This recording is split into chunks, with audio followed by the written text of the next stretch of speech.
Hey, what's going on YouTube? Welcome to another League of Legends guide. Today we're covering top lane Irelia. My blade is at your service. Irelia is a top laner with very high sustain and high burst damage when she gets her sheen. She then has a hard CC as long as the enemy has lower health than her, and a very reliable gap closer that can be used as an escape as long as enemy minions are nearby. Her high burst, gap closer, and hard CC is what also gives her her high snowball potential. Last but not least is that awesome built-in tenacity you do have. It doesn't do much for you when you are in the top lane as you do have to be outnumbered, but in a team fight, it can be pretty damn incredible. Now Irelia is also a champion who doesn't have too many cons. The fact that you have to dive into team fights can be a bit of an issue because you're not incredibly tanky until the later game because you do have to get your Trinity Force. Speaking of your Trinity Force, well, that is where you get your main power spike.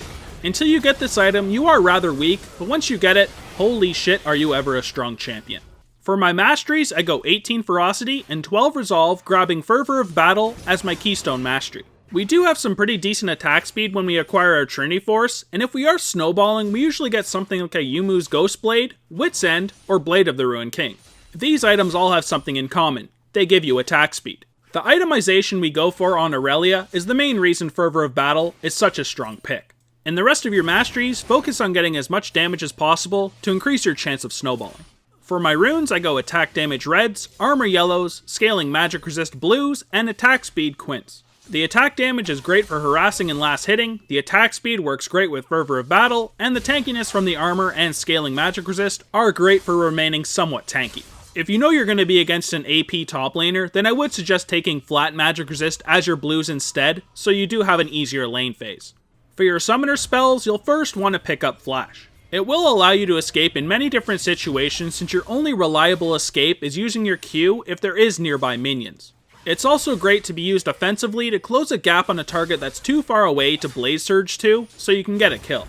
Teleport is then my favorite summoner spell for my second slot. Irelia is a very strong split pusher, and this summoner will allow you to split push for a big portion of the game and still make it to those team fights and objectives. And hell, she does make a pretty damn strong flanker as well. If there is a ward behind the enemy team, she can teleport to it and devastate them from behind. Now for another option, you could always take Ignite. You're not going to be able to split push as well, considering you won't have teleport, but you will have some added kill pressure to get snowballing in the top lane. Now let's kick off those abilities by looking at her passive, Ionian Fervor. So, Irelia reduces the duration of crowd control against her based on if she is outnumbered or not. If your team has the numbers advantage, you have no reduced crowd control. If it's an even fight, you get 10% crowd control reduction. And if you are outnumbered, you do get granted between 25 and 40% crowd control reduction. So when you're in that top lane, this does just a little bit for you. 10% crowd control reduction is better than nothing. In a team fight where you are outnumbered though, having 40% crowd control reduction is pretty ridiculous. Now hopefully you're not really going to be outnumbered in a team fight, but if you are diving into the backline and then you have carries peeling away from you, this does have a 1000 range, so you may be far enough to be outnumbered even though you're not actually. It's a pretty decent passive, it's just okay in the lane phase, but when you are in team fights and outnumbered, it's really strong. Now let's look at that Q ability, Blade Surge. Irelia dashes to the target enemy, dealing physical damage and applying on-hit effects. It does pretty damn decent damage at a 120% AD ratio, and if Blade Surge does kill its target, you're refunded 35 mana and its cooldown is reset. So, since this is a dash, this is obviously your way of engaging or escaping if there's nearby minions, or just even last hitting. With its mana return, cooldown reset, and its high AD ratio, this is a great way to last hit minions, but of course you want to be auto-attacking as well, since your W does give you health on hit. One great way to abuse this ability is to Blade Surge to a minion that's by the enemy champion, have it die, and get your Blade Surge reset. At this point, you can trade out a bunch of damage, and before they get to trade back, you can Q to a minion far away from them, since your Blade Surge was reset. Now let's look at your W, High 10 style. Passively, Irelia's basic attacks heal her, and this is between 5 and 13, based on the rank of the ability. When activated, Irelia's basic attacks deal bonus true damage and double High 10 style self-healing for 6 seconds. This enhanced heal is between 10 and 26, and the bonus true damage is between 15 and 75. So this ability here is obviously your main way of staying sustained in that lane, since you do get health on hit. And then there's the active, which is even better because that bonus true damage is a great way to deal with tanks. Usually this is the ability we're going to be maxing first because there usually will be a tanky champion in that top lane, but if we are against something squishy, we'll actually be maxing our E first. Whenever you are going for prolonged engagements on the enemy champion, make sure you activate your high 10 style to do a lot more damage. It's also great to activate when you are last hitting under tower, as that bonus true damage make last hitting minions a breeze. Of course, you could always just use your Q. Now let's look at our last basic ability, our E, Equilibrium Strike. Irelia pierces the target enemy, dealing them magic damage and slowing them by 60% for a short duration. If her current health percentage is equal to or less than her target's, she stuns them instead. So like I said, this is one of the abilities we might max first. Generally, I do stick to W though. If we're against a squishy top laner with a lot of mobility, then maxing W doesn't really make too much sense because we can't actually stick onto the target.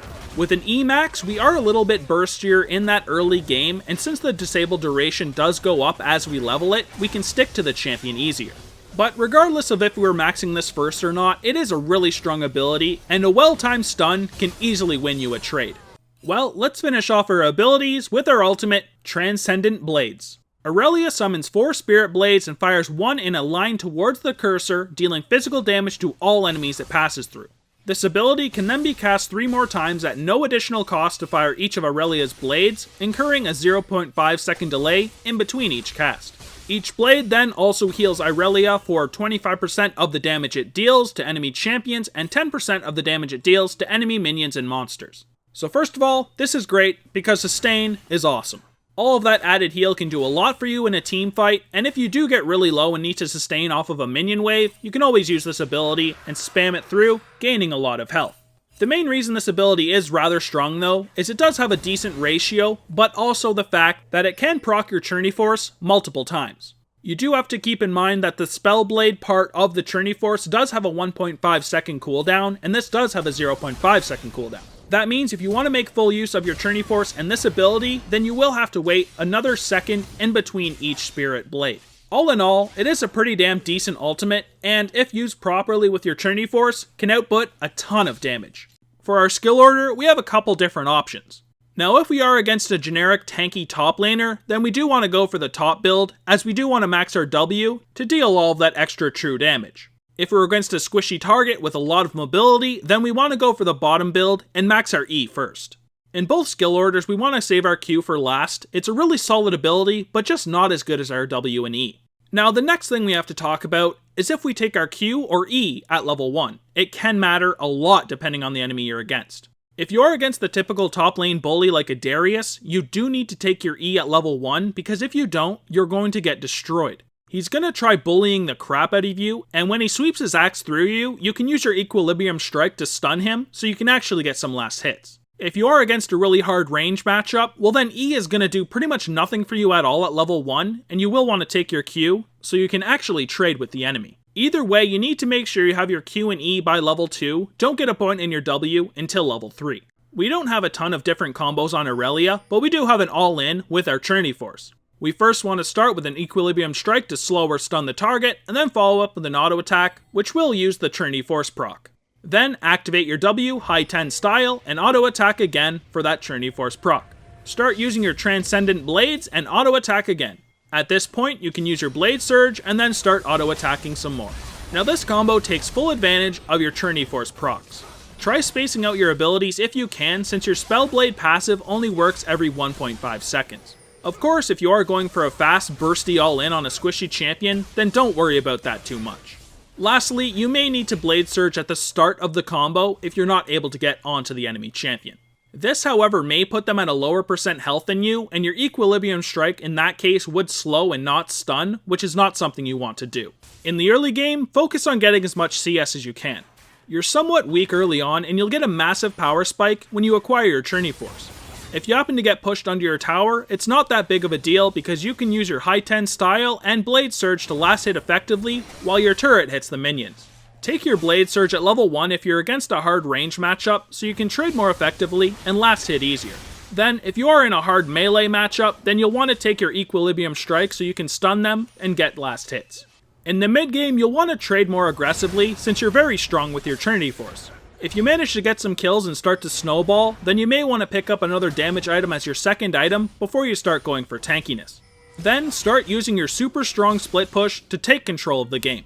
Put some deep wards so you know that you're safe, and run if you see multiple enemies coming to gank. Also, make sure you keep an eye on your minimap while you split push so you can show up for team fights. If you did happen to lose lane, you'll want to try to freeze the lane and get as much farm as you can, but if the enemy has a freeze going, then you'll want to roam and try to snowball. If you're in the late game and have teleport available, then you should be split pushing. Watch your minimap, and as soon as you're needed for a team fight or objective, use your teleport and flank the enemy team. If however you're not needed, keep sitting in top lane and try to take either towers or an inhibitor. In those late game team fights, usually you'll want to try to dive onto the backline and dispose of squishy, high threat targets. If however you are unable to get to the backline, help peel for your AD carry with Equilibrium Strike and use the true damage from your high 10 style to help deal with the enemy frontline. If you win the fight, don't settle for just that gold, take objectives and keep the game snowballing. Now let's look at some hard matchups, and first here, we have Irelia. This is actually the champion Irelia has the lowest win rate against, at 42%. In this matchup, you need to keep destroying her tentacles, and dodging her tentacles in fights is the best way to negate her damage.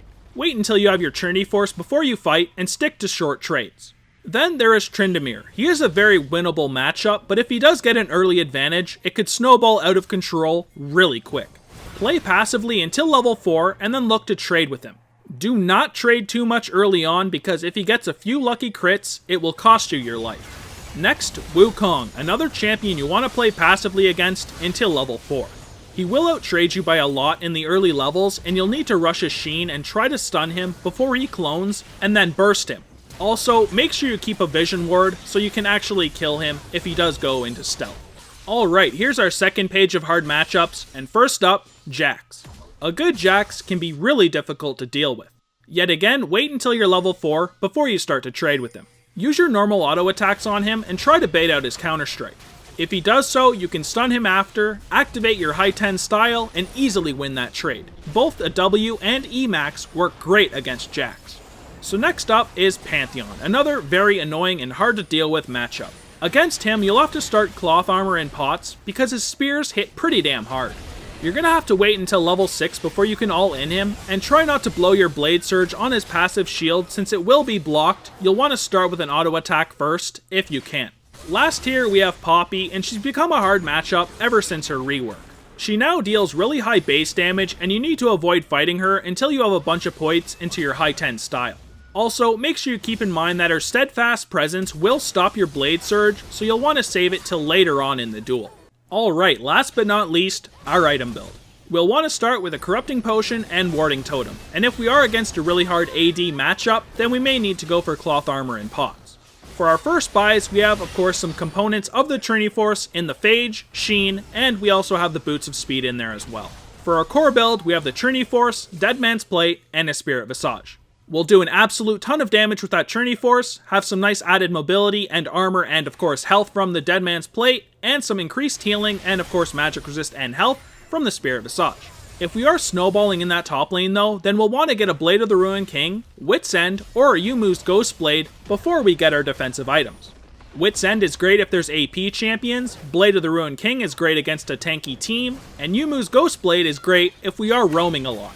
So, for our boot options, we have Merc Treads, of course, against high AP teams, Ninja Tabbies against AD teams, and Boots of Swiftness if we want full-on mobility.